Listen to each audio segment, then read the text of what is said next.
Did you know that you could be approved for business credit cards without an LLC? No business license, no entity, not even an EIN.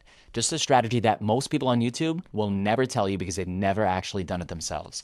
Well, in this video, I'm going to answer every question you have about getting business cards approved without a traditional business entity. I'm even going to show you which cards are the easiest to get approved for as a sole proprietor, and then I'm going to walk you through a live credit application step by step so you see exactly how to fill it out and what to put in every field. Welcome back to the Credit with Colin channel, where we talk about how to leverage your credit to get maximum business funding. I'm an 8-year United States Marine Corps veteran who runs a 20+ person funding company that funded over $5 million in approvals last month for our clients. Links to work with my team to fix your credit or get 100K plus in funding and deploy it into cash flowing real estate are in the pinned comment and description below. Now let's get into it. All right, question numero uno. Can you get a business credit card without an LLC or corporation?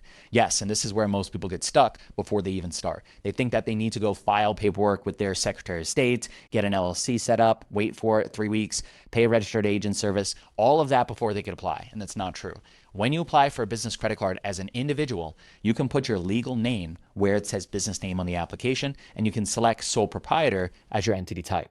That's a legal business structure that everybody already has by default. If you plan on or already earn any income independently from side hustles, dog walking, whatever, you name it, you can apply as a sole proprietor. I personally gotten a handful of my business credit cards approved this way as a sole proprietor, not through an LLC, and some of our clients do this all the time as well. Question number 2, can you get a business card without an EIN? Yes, you use your social security number on the application instead when it asks for the EIN. They're both 9 digits. That's it. It's surprisingly simple, I know, but the application gives you the option sometimes EIN, ITIN, SSN. Even if you don't have an EIN, you can select social security number and move on. It's not a workaround. This is a standard procedure on all business credit card applications. Question 3, can you get a business credit card without owning a business? Here's where it gets interesting. If you earn any money outside of your W-2 job, and I mean anything, you technically qualify. Or even if you just plan on earning money. Think about it. Rideshare driving, freelance work, selling stuff online, tutoring, photography, web design, consulting of any kind, the list goes on.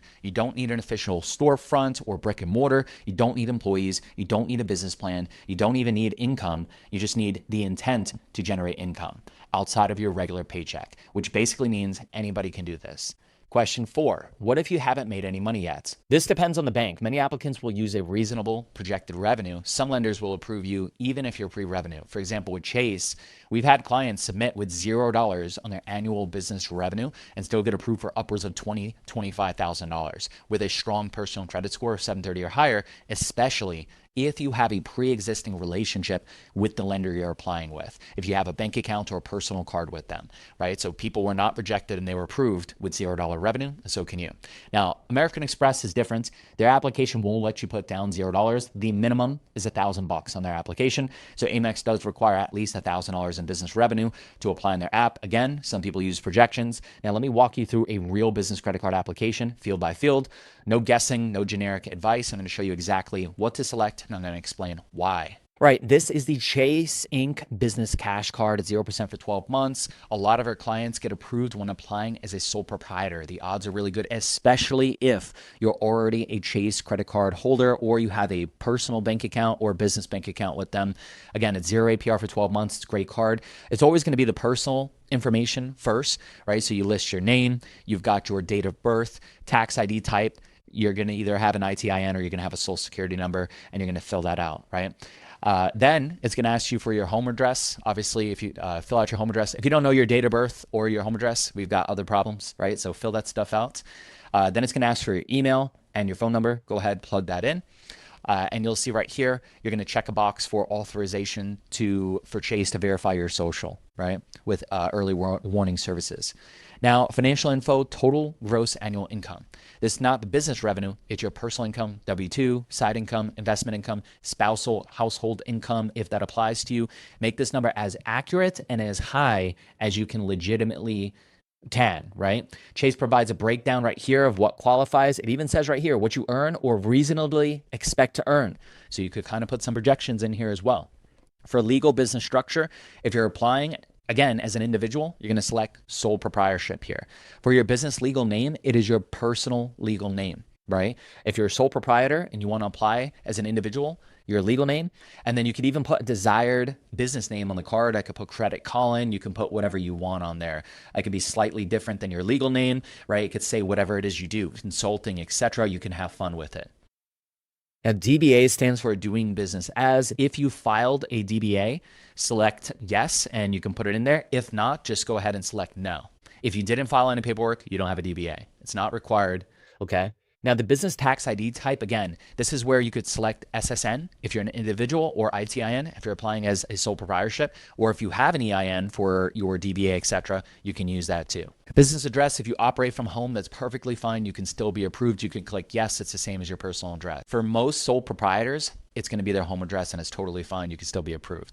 For a number of employees, you'll see right here, if it's just you, enter 0. For Amex, you're going to go ahead and put 1. It's going to explain it to you on their application. It's going to show you that if it's just you, put 1. For Chase, if it's just you, put 0. Guys, make sure you're reading all of this fine print. It really helps out, like you see on the stated income, on revenue projections, on what to put for employees, etc. They really do hook you up here.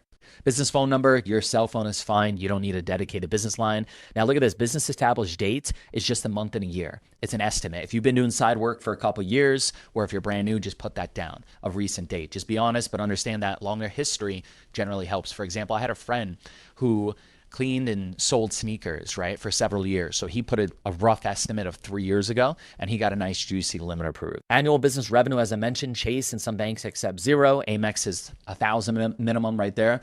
A higher number obviously does improve your chances of getting approved for a better limit, but 0 won't disqualify you. We have people who get approved all the time. And again, reasonable projection if you plan on earning revenue this year. For your business entity, just type a rough estimate of what you do and just select the NAS code that is going to be closest to what you do. Don't overthink it. For estimated monthly spend, put a reasonable estimate in there, right? Generally, the more you spend, it could justify a larger limit, but you don't want to be spending 10K, but only making 50K a year. So make sure it's like 20% or less of the annual revenue you use. If you want employee cards, go ahead and add that. Paperless statements, personally, I don't choose this. I like to get the statements in the mail. That way I have ammunition if there's ever a late payment. If I miss a payment, I can cite that I wasn't sent physical statements in the mail, or that they didn't send it on time.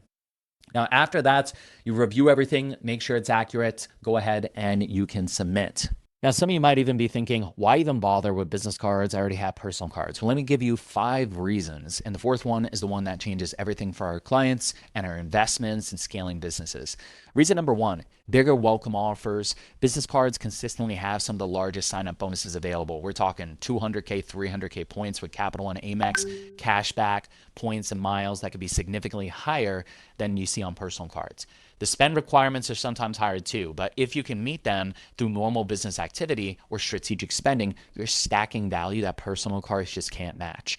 Reason number 2, reward categories you can't get on the personal cards, such as unlocking advertising spend in categories that don't exist on the personal card world. Things like advertising, shipping, internet and phone service, office supplies, these are huge. I've personally been able to acquire over 10 million Amex points for my business with advertising spend and all the other expenses in my business. If you can pair the right card with the right expenses and the right personal card in the same ecosystem, let's say Chase or Amex, you can funnel all those rewards and pool them together so you have massive travel benefits. Reason 3, clean tax separation. Your CPA or accountant will love this one. Super basic, but it does matter. Having a dedicated business card means all of your business expenses are on a separate statement. And when tax season comes, your accountant isn't digging through personal dinners or finding your software subscriptions. You got clean books, simpler filing, and everything like that. Reason number 4, invisible credit. This is the big one right here. Most business cards, we're talking 9 out of 10, do not report to your personal credit report. The majority do not show up on your personal credit report. That means opening a business card does not increase your number of accounts, and no new cards means it won't drop your average age, and it doesn't affect your personal credit utilization. And most importantly, it doesn't count towards the Chase 5 and 24 rule. So let's say you're at 4 and 24 with Chase, meaning you've opened 4 new personal cards within the last 2 years. You apply for a Chase Inc. business card or Amex business card, you get approved, you're still at 4 and 24 because business cards don't appear on your personal credit report. They're invisible.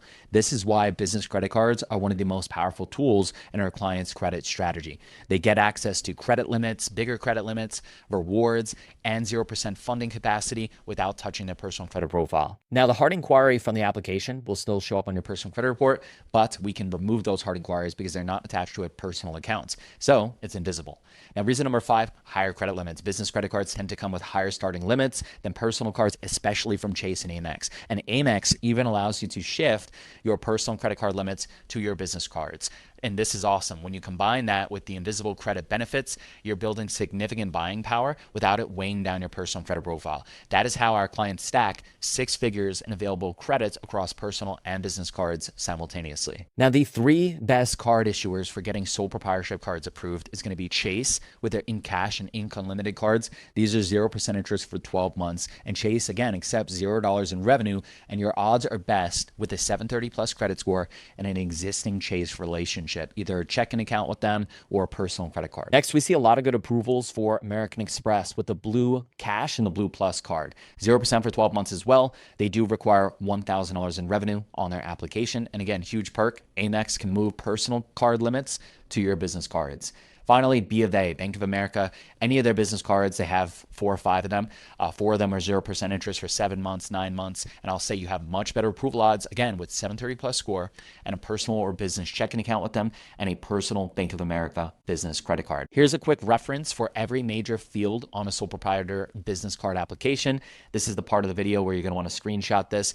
Everything you need to know about what to put in each field is right here on the screen. So again, take a second to screenshot this. And also, guys, if you want links to apply for all of the B of A business cards, all of the Amex business cards, and all of the Chase business cards, I'm going to put them in a Google Doc in the description and pinned comment as well. Our clients tend to see higher approvals when they click through our referral links. We even had somebody get a $22K Amex card earlier this week. So if you're sitting there thinking, this sounds great, but I want someone to actually look at my credit profile, tell me which card to apply for, in what order, and build a strategy specific to my situation, that's exactly what me and my team do. Take a look at this client who got $484,000 in 0% cards and $275,000 in business lines of credit, over $760,000 in funding. If that interests you, links to work with my team to get $100K plus in funding and deploy it into cash flowing real estate are in the pinned comment and description below. And as always, guys, do not be a mouth-breathing Cletus. If you got value from this video, smash that like button, show your boys some support, drop a comment below, even if it's just an emoji. I greatly appreciate each and every one of you. And feel free to ask me any questions in the comments too. I answer all of them personally. And if you aren't already subscribed, what are you doing? You already made it this far. Smash that subscribe button. We're putting out valuable content and strategies like this every single week. Real plays from a real funding company, not recycled garbage advice from some kid in his mom's basement. It's Credit with Colin. I'll see you guys on the next one. Deuces.